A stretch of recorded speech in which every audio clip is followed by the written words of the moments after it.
কিন্তু আমার ডান দিকে যে গুলি খেয়েছে, আমার বাম দিকে যে পুলিশের লাঠিচার্জে ক্ষতবিক্ষত হয়েছে, আমরা কি তাদের কথা ভাবছি, ভেবেছি? আমরা তাদের কথা সার্বক্ষণিক সে সময় দিত, সার্বক্ষণিক, এবং কোথায় দৌড়াতে হবে, কোন ওষুধ কিনতে হবে না কিনতে হবে সব কিছু। তারপরে একবার আসলাম, আমি পরে শুনলাম যে তার সিভিয়ার হার্ট অ্যাটাক হয়েছে বেজিংয়ে, সে আবার গিয়েছে, হার্ট অ্যাটাক হয়েছে। আমি ওর বন্ধু বান্ধব ঘনিষ্ঠ লোক চীনে যারা আছে তাদের সাথে যোগাযোগ করলাম, কয়েকজনের টেলিফোন নাম্বার ছিল, যোগাযোগ করতে তারা বললো যে আমরা সব খোঁজ খবর নিচ্ছি, সে প্রথমে আইসিইউতে আছে, এটা ইয়ে হলে করে আমরা করবো আর কি, তার কবে রিলিজ দেওয়া হবে সেটা জানাবো। তো যাই হোক 2-3 দিন পর রিলিজ পেলো, তারপরে আসলো। তার একটা মেসেজ ছিল আমার কাছে, সেটাও আমি সেখানে জানালাম, বললাম যে এই জায়গায় যোগাযোগ করো, কথা হলো ঠিক। তো ফিরে আসলো, কথা হচ্ছে নানা বিধ।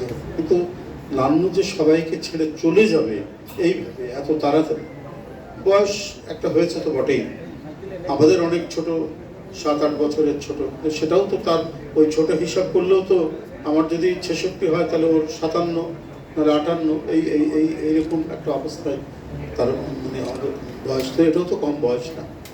কিন্তু এটা বর্তমান যে আমাদের গড় আয়ু, সেই গড় আয়ু থেকে এটা বেশি বয়স না, এভাবে চলে যাবে, এটা আমি সত্যি মানে আগেও বলেছি, এখনো যেন মানে বিশ্বাস করে উঠতে পারি, অবিশ্বাস লাগে। যখন আমাকে ভোরবেলা একটা মেসেজ করলাম বেনজির আহমেদ টিটো যে নান্নু ভাই নাই, সে ইউনাইটেড হাসপাতাল থেকে তার লাশ বাই দিস টাইম একেবারে বরিশাল নিয়ে যাওয়া হচ্ছে, আমি যখন মানে তার মেসেজটা পেলাম, বলে এ কী কথা, এটা তো বিশ্বাসের বাইরে। তারপর যাই হোক আমি মহাসচিবের নামে স্টেটমেন্ট লিখলাম, যেগুলো যেগুলো করা দরকার খোঁজখবর নিলাম, কারা যায়।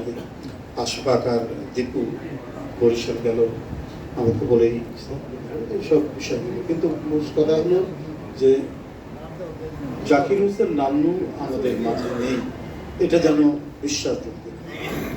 আসলে আমরা আমাদের ডানে বামে যারা বসে আছেন, আমরা আসলে যারা যা কিছু পেয়েছি সেটা নিয়ে আত্মতুষ্টিতে আছে, কিন্তু আমার ডান দিকে যে গুলি খেয়েছে, আমার বাম দিকে যে পুলিশের লাঠিচার্জে ক্ষতবিক্ষত হয়েছে, আমরা কি তাদের কথা ভাবছি, ভেবেছি?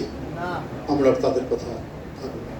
তাদের কি মনোকষ্ট, তাদের কি মনোবেদনা, আমরা যারা এই পর্যায়ের, আমরা যারা নেতৃবৃন্দ আছি, তারা কখনো চিন্তা করি কে কত দুঃখ নিয়ে, বেদনা নিয়ে আছে।